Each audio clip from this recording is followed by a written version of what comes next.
Hi అండి. ఒక్క చుక్క కూడా వాటర్ లేకుండా ఎక్కువ గ్రేవీతో సింపుల్గా చికెన్ కర్రీ ఎలానో చూసేద్దాం, వచ్చేసేయండి. అది రైస్లోకైనా కానివ్వండి, చపాతీలోనూ టేస్ట్ చాలా బాగుంటుంది. ఎక్కువగా టైం లేనప్పుడు ఈ ప్రాసెస్లో ఒకసారి ట్రై చేయండి, మీకు చాలా బాగా నచ్చుతుంది. ప్రాసెస్లోకి వెళ్ళిపోదాము. గిన్నె పెట్టుకొని కర్రీకి సరిపడినంత ఆయిల్ వేసేసుకొని, ఎక్కువగా ఆనియన్ పడుతుంది దీనికి, సన్నగా కట్ చేసుకుని ఆనియన్ వేసుకొని, పుదీనా కూడా వేసుకొని ఒక 2 మినిట్స్ మగ్గించుకొని, ఇంకా 2 స్పూన్స్ అల్లం ఎల్లిగడ్డ, 2 స్పూన్స్ పసుపు కూడా వేసుకొని పచ్చి వాసన పోయేంత వరకు మగ్గించుకోవాలి. దాని తర్వాత కడిగి పెట్టుకున్న చికెన్ కూడా వేసేసుకొని, ఆ చికెన్లోకి కర్రీకి సరిపడినంత సాల్ట్ కూడా వేసేసుకొని మొత్తం ఒకసారి కలిపి మూత పెట్టుకోవాలి. మనకు 5 మినిట్స్లోనే ఇంకా చికెన్లో ఉన్న వాటర్ అంతా బయటకు వస్తుంది. దాని తర్వాత మనము 2 స్పూన్స్ కారం వేసుకొని, ఒక 2 టమాటాలను సన్నగా కట్ చేసి పెట్టుకొని అవి కూడా వేసుకోవాలి.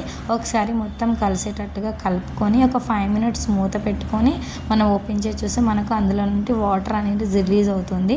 ఇంకా మనకు కర్రీకి సరిపడినంత పెరుగు అనేది యాడ్ చేసుకోవాలి. నేనైతే ఒక చిన్న పెరుగు ప్యాకెట్ యాడ్ చేసుకున్నాను. ఇంకా మనకి ఎలాంటి వాటర్ వేయాల్సిన అవసరం లేదు. మనకు టమాటా ఆనియన్ నుంచి వచ్చిన వాటర్ ఇంకా పెరుగుతోనే మనకు వాటర్ అనేది రిలీజ్ అయ్యి మనకు అదే గ్రేవీ లాగా సరిపోతుంది. పెరుగు కూడా వేసేసుకొని 5 మినిట్స్ మగ్గించుకున్న తర్వాత ధనియాల పొడి, గరం మసాలా కూడా వేసుకొని ఒక 5 మినిట్స్ సిమ్లో మగ్గించుకుంటే మనకు టేస్టీగా సింపుల్గా చికెన్ గ్రేవీ కర్రీ అయితే రెడీ అయిపోతుంది. కొత్తిమీరతో రెడీ చేసుకోండి.